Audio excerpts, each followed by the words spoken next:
Hey you guys, welcome to Drinkity Drinks. I'm Jay, and today we're gonna try out some rye.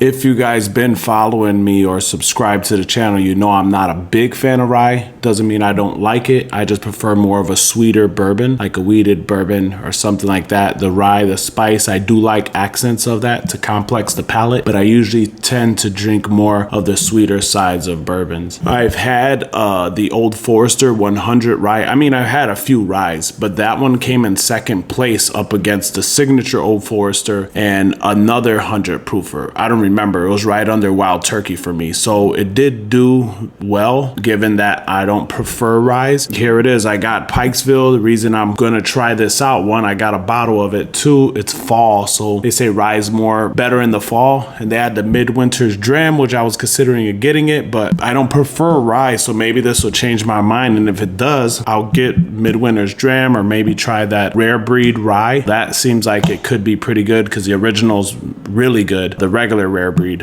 So yeah, what could I say about this Pikesville Rye? That it's a Heaven Hill product. It's 110 proof and it tends not to drink that high. And some people say it's along the sweet, it has like a sweeter taste. I'm all for that. I'm gonna taste it, and depending on how it tastes or the flavors that come out of it, then I'll adjust the cocktail. I have two cocktails in mind, or sort of three, but depending on how this is what kind of cocktail, you know, I'll make. Yeah, without further ado, let's pop this thing open. Looks pretty simple to pop. Oh, that's a really nice cork. It's very soft cork, so I don't know how long it will last being on the shelf or, you know, aging in your cabinets. There's a really nice cork for something you're gonna take down within the next 3 years.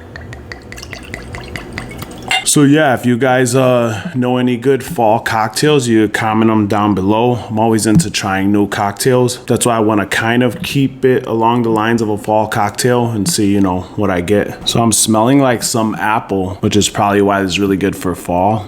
You know, apple, cinnamon, and it's usually what people tend to gravitate around this time of year. Just getting like the appley, citrus or cider type smell. Maybe a little cherry and definitely some spicy notes. Yeah, let's give this a try. I think the proof is what's basically gonna help it out. Everything high proof tends to have high flavor.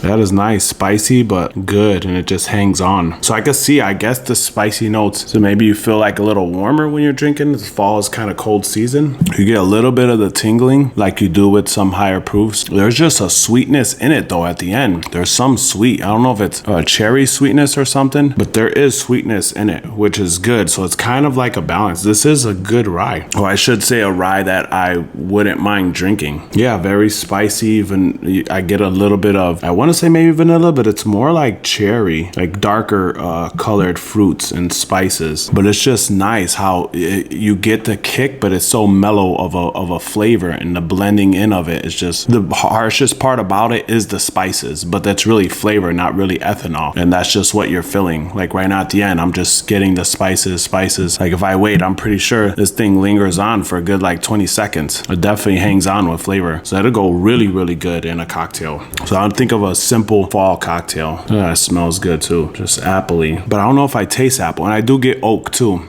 I guess I missed that, but I'm getting oak on it. So yeah, let me get this stuff together for the cocktail, and let's put this thing in one.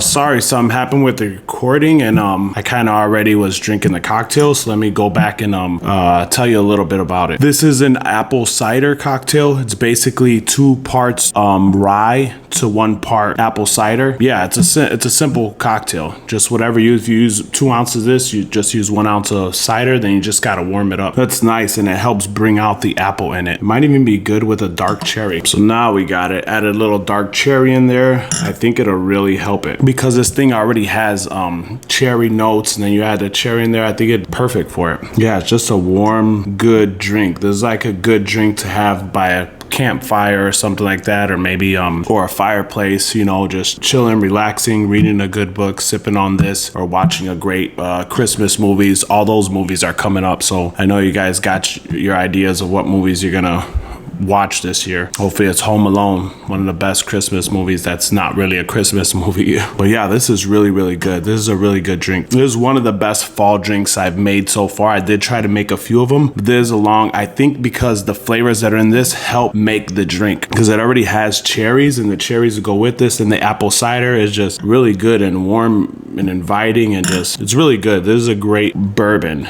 And it's a rye, so that's pretty dang crazy. I'm happy I ended up buying it. I think I got it for like $50 or $52, somewhere around there. So let me get a few sips in and see if I come up with a good score for this. Okay, I got it. It holds up great in a cocktail. It has a lot of punch on the notes. I want to say the nose isn't all, I don't get too much from the nose, so not gonna give it that much on that. It's $50, which is very affordable for this type of proof, because it is 6 years. I don't know if I mentioned that, but it's 6 years old. I think given all those things, and I'm not sure on the availability, but I feel like you could get this almost everywhere. I would give it a 7.9, and which is a great high score for a rye. Like, I don't think I reviewed a rye yet, or even most of mine don't even get that high. This is great for the value that you get, for the way it just stands out in a cocktail like this, and it's just great. The only thing it's missing, if the nose was a little bit bigger on it, everything it has is typical rye things, but then it has the cherry and stuff, which I don't expect from a rye. I'm thinking just all spices. Like, that kind of helps out the flavor and how it just lasts and lasts and lasts. I mean, you could tell it's a really good bourbon, or it could just be the high proof, but doesn't hit me like I'm drinking high proof. It's just really delicious. Yeah, if ryes are along this style, I mean, I like them. If not, I'll stick to my wheated. But I will say this though, I would still prefer a wheated over just all the spices, but I still like it. This is good. I'm glad I ended up buying this bottle, and I will have some more fall cocktails. 7.9. Until next time, get yourself a drink with someone you love.